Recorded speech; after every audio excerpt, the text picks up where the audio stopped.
नमस्कार dear students, क्षेत्रपाल coaching classes में आप सभी का स्वागत है। आज हमारा जो महत्वपूर्ण बिंदु है वो हमारा है कार्यपालिका के अंदर राष्ट्रपति। पिछली क्लास में हमने पढ़ा था व्यवस्थापिका के बारे में, संसद के बारे में, और आज हम जो पढ़ रहे हैं वो कार्यपालिका के अंदर राष्ट्रपति के बारे में पढ़ेंगे। राष्ट्रपति हमारे भारतीय संविधान के अंदर भारत का प्रथम नागरिक कहा जाता है और कार्यपालिका का हेड भी कहते हैं। लेकिन कार्यपालिका का वास्तविक हेड किसको कहते हैं? वो कहते हैं प्रधानमंत्री को, और राष्ट्रपति को कार्यपालिका का नाम मात्र हेड कहते हैं। आइए हम पढ़ेंगे राष्ट्रपति के बारे में। राष्ट्रपति का जो पद है वो भारतीय संविधान के अंदर अनुच्छेद 52 के अंदर दिया गया। 52 के अंदर दिया गया कि भारत का एक राष्ट्रपति होगा। इसमें क्या दे रखा है? पद के बारे में दे रखा है। अगला 53, अनुच्छेद 53 में दे रखा है कि राष्ट्रपति के पास कार्य एवं शक्तियों के बारे में, कार्य एवं शक्तियों के बारे में कि राष्ट्रपति के पास क्या क्या शक्तियां होंगी। इसका हमें थोड़ा अलग से पढ़ेंगे, कार्य और शक्तियां। अनुच्छेद 54, अनुच्छेद 54 में दे रखा है राष्ट्रपति का निर्वाचन। राष्ट्रपति का निर्वाचन। अब राष्ट्रपति का निर्वाचन होगा वो किस तरह से होगा? राष्ट्रपति के निर्वाचन में कौन कौन से सदस्य भाग लेते हैं? वो लेते हैं संसद के अंदर लोकसभा, राज्यसभा,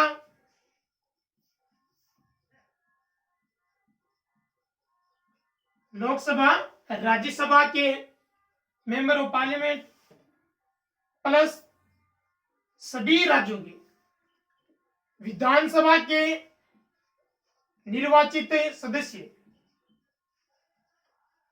विधानसभा के निर्वाचित सदस्य, और केंद्र शासित प्रदेश के अंदर दिल्ली और पुदुचेरी के अंदर हमारी विधानसभा का गठन किया गया है। तो इसके अंदर आ गया दिल्ली और पुदुचेरी।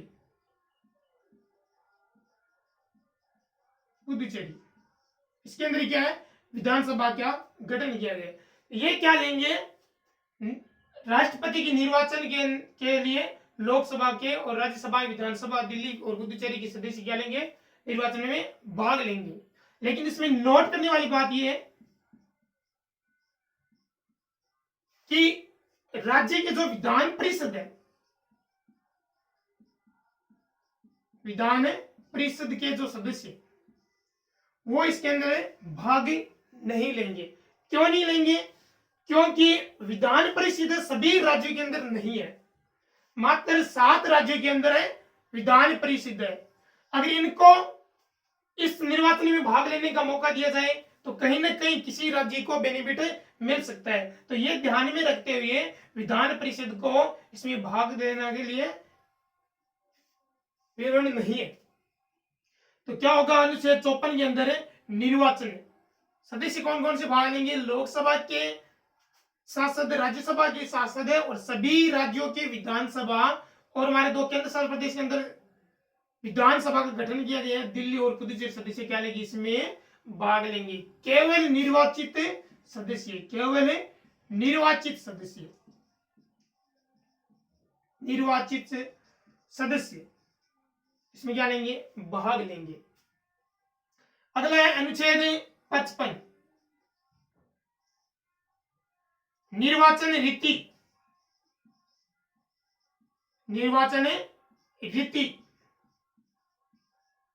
और निर्वाचन रीति क्या होती है? जैसे हमारे विधानसभा आती है, लोकसभा आती है, इसमें जो सदस्य होते हैं उनमें से सीधा वोट दिया जाता है, पहले आओ पहले पाओ। लेकिन इसमें क्या होता है?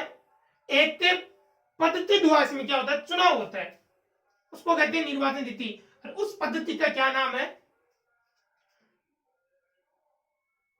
समान अनुपातिक समान अनुपातिक प्रतिनिधित्व प्रतिनिधित्व प्रणाली। इसके द्वारा क्या होता है, राष्ट्रपति का निर्वाचन होता है। किस तरह से, जैसे हम देश के अंदर देखते हैं संघ, और संघ के अंदर जो एमपी होते हैं, चाहे वो लोकसभा की हो चाहे राज्यसभा की हो, और राज्य यानी कि देश के सभी विधानसभा के सदस्य क्या लेंगे, इसमें भाग लेंगे। अब संघ की बात करें, इसमें 776 सदस्य हैं, और राज्य की बात करें तो राज्य के अंदर 4120 सदस्य हैं। इसमें दे रखा समान अनुपातित है। अगर इन दोनों को समान वोट देने का अगर हक मिल गया तो राज्य का ज्यादा हो जाएगा, संघ का क्या हो जाएगा, कम वोट हो जाएगा। इसी को ध्यान में रखते हुए समान अनुपातिक का क्या किया, प्रयोग किया गया। समान अनुपातिक मतलब होता है कि लोकसभा के सदस्य और राज्यसभा की जो विधानसभा होती है, इनके सदस्य का मत मूल्य बराबर हो। अगर हम एक विधायक का मत मूल्य निकालेंगे, वो किस तरह से निकालेंगे, अगर हमारे में एक विधायक का मत मूल्य निकाले तो किस तरह से निकालेंगे, ताकि सभी के विधानसभा के सदस्य का मत मूल्य वो बराबर हो। समान अनुपातिक प्रतिनिधित्व प्रणाली। अगर हमारे को एक विधायक का मत मूल्य निकालना है तो किस तरह से निकालेंगे, विधायक का मत मूल्य निकालेंगे तो उस राज्य की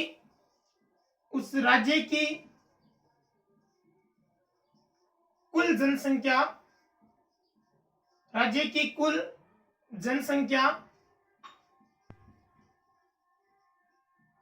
बटे उस राज्य की विधानसभा के, उस राज्य की विधानसभा के कुल निर्वाचित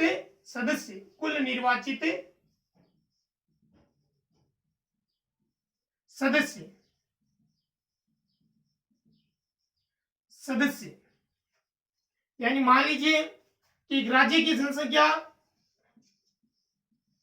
इतनी है और उस राज्य की विधानसभा की जो सीटें वो इतनी है, तो इस तरह से देखेंगे तो ये आंकड़े बहुत आएंगे, काउंटिंग करने में क्या आएगी, दिक्कत आएगी। तो इसमें क्या कर रखा है, इसमें 1/100 1000, ताकि ये आंकड़े छोटे हो जाए और गणना करने में कोई दिक्कत ना हो। तो इसमें क्या दे रखा है, गुणा 1/1000। इस तरह से हम क्या करेंगे, एक विधायक का मत मूल्य निकाल लेंगे। तो ये हो गया हमारा एक विधायक का क्या हो गया, मत मूल्य, ताकि सभी राज्य के जो विधानसभा के जो मत मूल्य वो समान रहे। अगर हमारे को एक सांसद का, एक एमपी का मत मूल्य निकालना तो किस तरह से निकालेंगे, एक सांसद का क्या करेंगे, लोकसभा के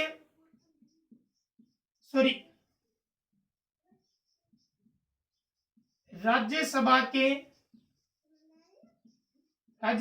के कुल विधायक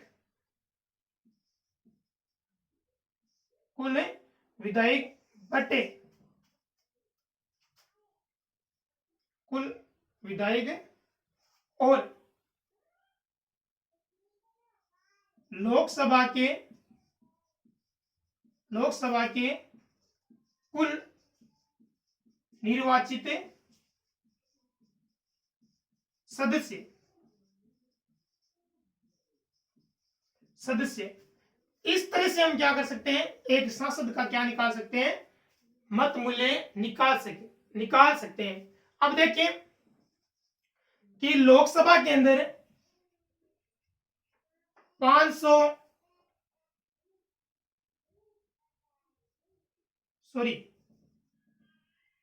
242 सीटें,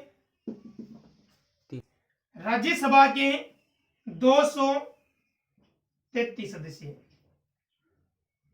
इस तरह से यहां से दिखाई नहीं दे रहा,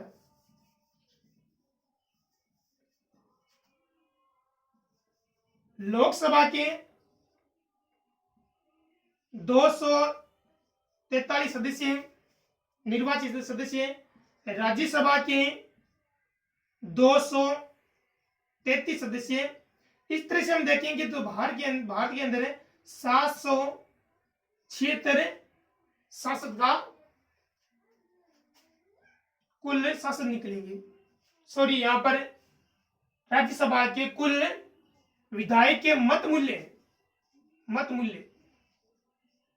ठीक है, और विधानसभा के 4120 सदस्य। तो हमारे संविधान के अंदर यही दे रखा है कि इन दोनों का मत मूल्य क्या रहे, समान रहे, ताकि निर्वाचन नीति के अंदर सही तरह से निर्वाचन राष्ट्रपति का हो सके। तो इस तरह से क्या होता है, राष्ट्रपति का निर्वाचन होता है। एक और आती है, एक प्रणाली होती है, सेकंड नंबर है अनुपातिक प्रतिनिधित्व।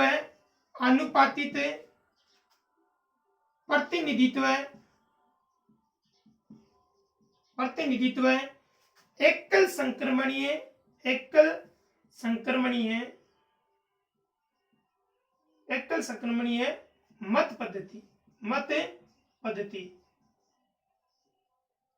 इनके द्वारा क्या होता है, राष्ट्रपति का निर्वाचन होता है। ये हमने लगा लिया कि निर्वाचन में कौन कौन से सदस्य भाग लेंगे और उसके द्वारा निर्वाचन नीति के अंदर किस तरह से विधायक और सांसद का मत मूल्य निकाल सके, ताकि विधायक और सांसद का मत मूल्य होगा वो सेम रहेगा। इस तरह से क्या होगा, राष्ट्रपति का निर्वाचन होगा। आइए आगे,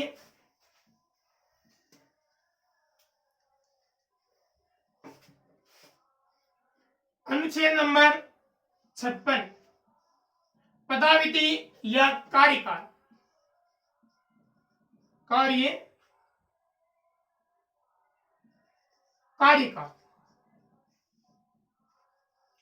अब राष्ट्रपति का पद ले लिया, निर्वाचन हो गया, निर्वाचन नीति हो गई। कार्यकाल कब चालू होता है राष्ट्रपति का, जब राष्ट्रपति शपथ लेते हैं, शपथ लेने के बाद कार्यकाल इसका क्या हो जाता है, स्टार्ट हो जाता है। तो राष्ट्रपति का कार्यकाल कितना होता है, वो होता है 5 वर्ष। कितना होता है, 5 वर्ष होता है। अगला अनुच्छेद नंबर 57, अनुच्छेद नंबर 57 पुनः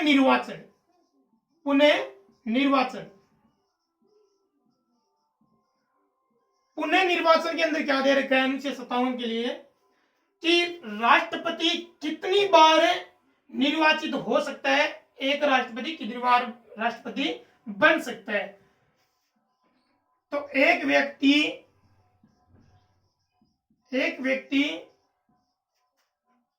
की कोई तय सीमा नहीं है, कितनी बार बन सकता है। यानी कि अगर वो राष्ट्रपति 50 साल जीते हैं, 100 साल जीते हैं, 150 साल जीते हैं, तब तो क्या बन सकता है, वो राष्ट्रपति बन सकता है। लेकिन कई हम देशों में देखते हैं, जैसे यूएसए, यहां पर एक व्यक्ति सिर्फ 2 बार ही राष्ट्रपति बन सकता है, 2 बार ही, और इनका राष्ट्रपति कार्यकाल होता है 4 वर्ष। तो हमारी यहाँ पर तय सीमा नहीं है कितनी बार बन सकता है। ये हो गया हमारा अनुच्छेद 57 के अंदर पुनः निर्वाचन। अब आते हैं अनुच्छेद 58। अनुच्छेद 58 इसके अंदर क्या दे रखा है? योग्यता। क्या दे रखी है? योग्यता। अब राष्ट्रपति बनने के लिए क्या क्या योग्यता होनी चाहिए? ऐसे तो राष्ट्रपति कोई बन सकता है।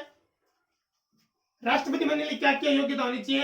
एक नंबर, वह भारत का नागरिक हो। वह भारत का नागरिक हो। 2 नंबर, वह किसी लाभ के पद पर, यानी कि सरकारी जॉब है नहीं करता हो, वह किसी लाभ के पद पर न हो। 3 नंबर, किसी न्यायालय द्वारा, किसी न्यायालय द्वारा पागल या दिवालिया घोषित ना किया हो। घोषित ना किया हो। 4 नंबर, वह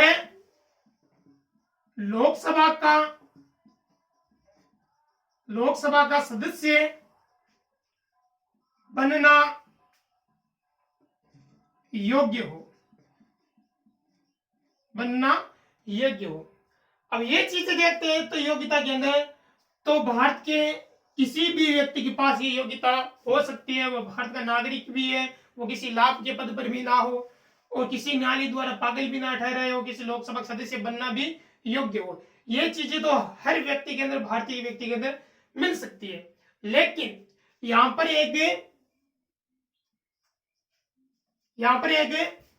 एक महत्वपूर्ण चीज दे रही है कि जब राष्ट्रपति अपना फॉर्म भरवाने जाता है तो उसके पास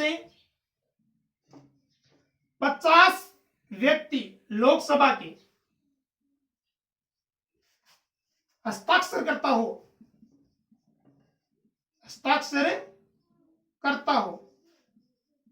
साथ में, और 50 व्यक्ति अनुमोदन के लिए तैयार हो। तभी क्या हो सकता है? राष्ट्रपति का पर्चा बनने या राष्ट्रपति बनने के लिए योग्य हो, है ना। तो ये हो गया कुल उनके पास क्या होना चाहिए? 100 MP या विधायक साथ में होना बहुत जरूरी है। तभी क्या हो सकता है? राष्ट्रपति का पर्चा बनने योग्य हो सकता है। ये हो गया उनकी क्या होगी? योग्यता। अनुच्छेद नंबर 58। अनुच्छेद नंबर 58। आइए आगे।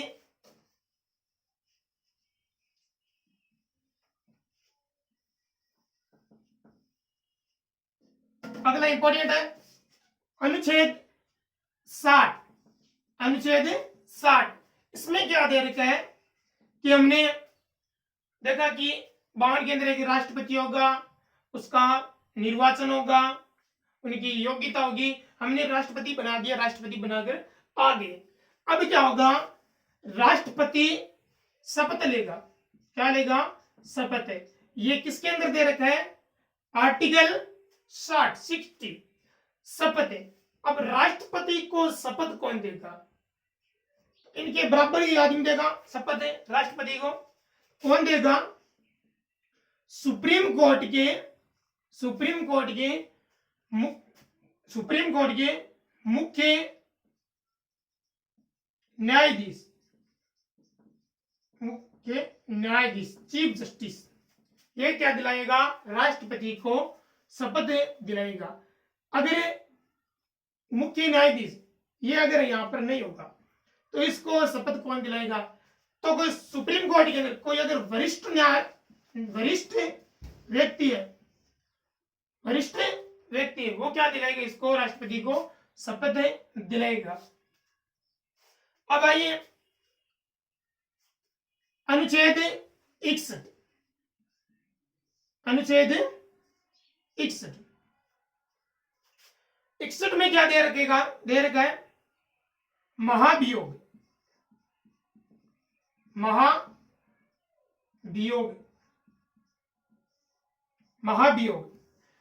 क्या होता है कि अगर राष्ट्रपति संविधान के अनुकूल कार्य नहीं कर रहा है, संविधान का उल्लंघन करता है, तो क्या होगा?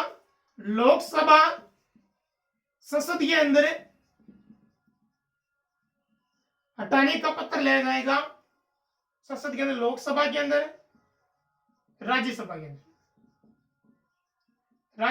अंदर दोनों में से किसी कोई भी ला सकता है, चाहे राज्यसभा ला सकता है, लोकसभा। लेकिन ये लाने से पहले, महाभियोग लाने से पहले राष्ट्रपति को यह सूचना देगा कि आपके ऊपर महाभियोग लाया जा रहा है। उनको 14 दिन का टाइम दिया जाता है राष्ट्रपति को। अगर राष्ट्रपति अपना इस्तीफा दे देता है, त्याग पत्र दे देता है, तो ठीक है 14 दिन के अंदर, नहीं तो महाभियोग द्वारा, लोकसभा राज्यसभा के द्वारा, महाभियोग द्वारा क्या करते हैं? राष्ट्रपति को उसके पद से मुक्त कर देते हैं। ये हो गया उसका, क्या हो गया? महाभियोग। ये हमने आज राष्ट्रपति के बारे में कुछ बेसिक चीजें जान ली। अगला हमारा जो राष्ट्रपति का जो टॉपिक रहेगा वो उनके कार्य और शक्तियों के बारे में रहेगा। क्या उनके पास शक्ति है, क्या उसके कार्य है, कौन कौन शक्तियां दे रखी है। तो थैंक यू दोस्तों, थैंक यू डियर फ्रेंड।